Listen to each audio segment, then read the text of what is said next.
Welcome to Legacy Cast, where we talk about your story, your way, and what are you doing to make sure that people know about you many generations from now. Welcome, Legacy Cast guest. This is your host, James Snow, with the program Legacy Cast. And here we talk to people from around the world about things that they're doing in their lives that's going to create value not only for the people that are around them, but also the community and for many generations to come, quite literally. And so I have a guest with me today, Ollie Matthews, and he's joining us here. I guess are you stateside, or are you actually in Australia? Because I was picking up on the accent when we were talking. Oh, yeah. Okay. Yeah. Funny enough, I was in New York last week, and I got said, "Are you Australian?" No, I'm British. I got asked 3 times, so apparently we sound alike. Okay, well, I guess as we get into it, I'll be able to differentiate the accent a little bit better there. I certainly welcome to the program here today. And so when you're thinking about legacies, I love speaking to people specifically in Europe because your outlook on legacies and the American perspective tends to be a little bit different. And I guess here in the States, people are a lot more it's more of that instant gratification kind of thing. And so, looking at legacies, it's like we've lost a bit of that. And so that's why I love speaking to people in Europe, because, it seems like you still hold on to those traditions. And so what does that mean to you, Ollie? When you're thinking about a legacy? I guess with me is just, there's a personal way of wanting to know that while I'm here, I've done all I can to actually help and impact the lives of as many people as possible in a positive way. Because we live in a world which there's so much negativity and there's so much conflict. There's so much we can't control, but the things we can, then we can be positive about it. Sure. And I like how you put that, because that's one of the things that I see is that a lot of people spend so much energy on the things that they really cannot affect or cannot influence. And it's really just wasted energy that you spend so much time on things that you can't do anything about, and really you should spend some time about those things that you can change, and the things you can have an influence on. Yeah, definitely. Over here, we've had a massive heat wave, and I think it's been pretty hot in most places where it is actually the summer, and people have been moaning about the weather, saying it's too hot and it needs to calm down. And then today, as I just said to you, it's been absolutely chucking it down. There's been loads and loads of rain, and people are now moaning about the rain. Hang on, last week you were moaning about the heat. Now you're moaning about the rain, and you can't do anything about it. So you just have to go with it and think about the things you can control.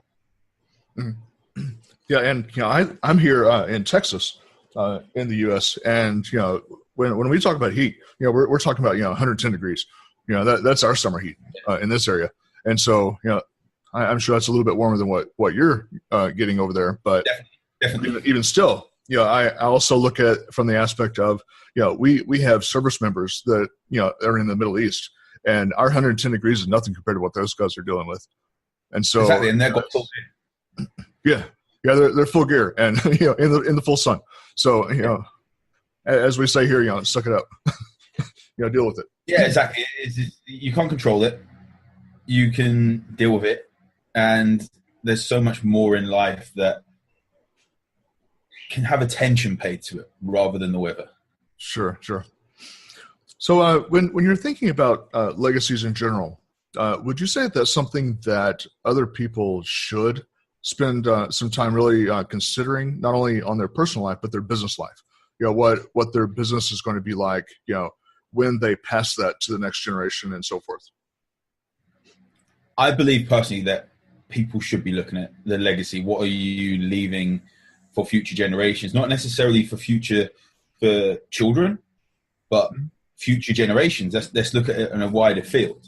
From my history, it's been apparent that I've got a mission now to leave a legacy started off by my dad.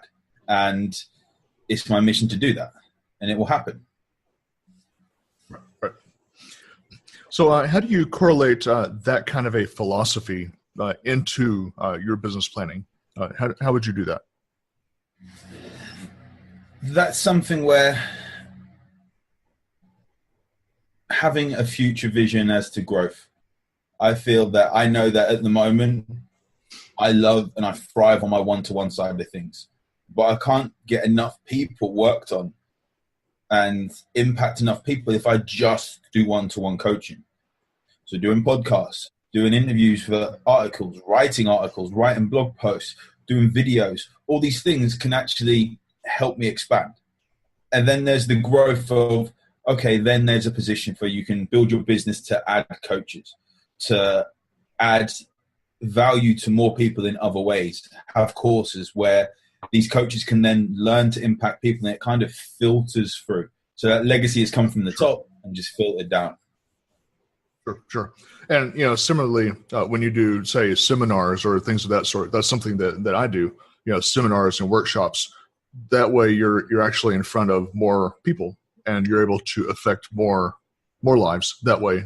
And then in turn, they can spread that message. Yeah, exactly. I was over in Santa Monica last year, and there was a guy there who's got a series on Netflix called The Kindness Diaries, a guy called Leon Logotheus. And I messaged him, and his journey is his series was going across the world. He was a not an accountant, I want to say broker or something for his dad's business. And basically he didn't like it, went to America. He's had a couple of stories before this, but he went around the world based on the kindness of others. Literally had his 1970 motorbike and sidecar called Kindness One. And he even had the gas paid for by other people. It was based on the kindness of others. He couldn't take cash. It was about believing he could get around the world and make an impact based on people's kindness. And as he went through, he saw people that he could give back. There was a guy in Chicago who was homeless, basically said, look, I haven't got a home, but you can have my bed for the night. And he gave him his covers and let him sleep in his doorway while this guy just slept on concrete. And he gave this guy education so he could do a course and get a job. And then he's now renting an apartment. And he got around the world. And even times where a school needed some books in Indonesia or somewhere, and he gave them fresh running water and books so they could help themselves. And that sort of is massive with the legacy. But I messaged him and said, look, you've inspired me a lot. I want to come over there. I'm in LA with a client. It's going to be easy enough for me to get to where you are. And I want to go down, being in the history of fitness, I wanted to see Muscle Beach and take a walk along there. And I said, I want to buy you lunch. And he said, thank you, let's do that. And he's actually a British guy. He's now got American citizenship, but we met up and I said, Leon, I want to impact 1 million people over the next couple of years. And he said, you've probably already done that. When you look at the clients you've worked with, there's been thousands over 10 years. There's been people that you've just spoken to on the street, people you've spoken to in offices, people you've spoken to and that have listened to your podcast, videos, and so on. Chances are they've then spoke to another person or two people with something that you've said. You've spoken at seminars and everything. And before you know it, you've impacted millions and millions of people. So if you're doing the right thing, you're already leaving a big legacy, I feel. Mm-hmm. Yeah, and we really should, I was just doing a lecture yesterday. We should be very intentional and deliberate about what we're doing so that it does create that legacy. It's, just as, the words that we use in conversation or the body language that we have when we're speaking with people, so that we're conveying the correct message. We should also be deliberate in, what we're doing so that we're passing that legacy on. And that's something that, in turn, the next person can pass along as well, just as you were mentioning, to where it has that snowball effect and continues over and over and over. Yeah, and it's one of these things where people think, what should I do? And the right thing is always the right thing to do. If you know you're adding positivity to the world, then surely there's not... People will have things to say that are negative about you adding positivity. It's when they start pointing the finger, they're literally the 3 fingers pointing back at them. That is always going to be the case. You try and help someone else will get annoyed. And you try and add some value somewhere, someone else gets annoyed. And that is something you shouldn't be looking at taking personal or stop you from getting your message and your powerful message across. Sure. So when you're looking at your business model from the CEO standpoint for the moment, what would you say maybe a few things are that are most concerning to you? Not necessarily keeping you up at night, but if they do, what are a few examples there? Well, the thing that I've got is that it's getting my message across in a way that it's knowingly authentic, not pushing a marketing aspect, but knowing I need to market to the point where being in the health industry, people need to focus on their health. I'll go through my story as to why this has happened and why I'm where I am when you want me to do that. But it's something where people need to focus on their health. The trouble is people wait until it's too late to start focusing most of the time, to that point of no return. Now, if you break a glass, you can fix it, but you're still going to have the cracks there. Better not to drop that glass in the first place. Much better. And with me and my business, the big thing I want to know is that I am being authentic with it. With the growth, that when it gets to getting millions a year, that I've done it in an authentic way. And it will happen because of the growth that's happened over the last few years.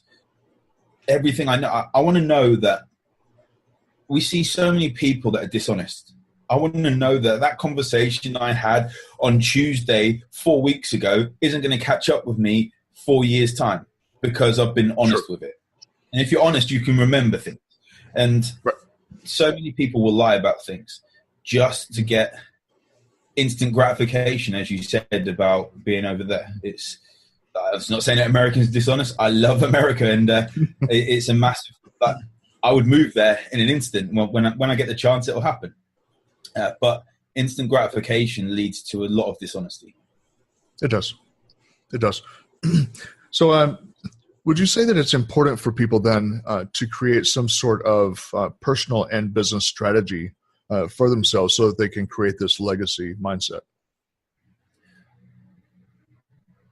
Yes, I believe you need a strategy. Going in blind is never going to be the best way of doing it.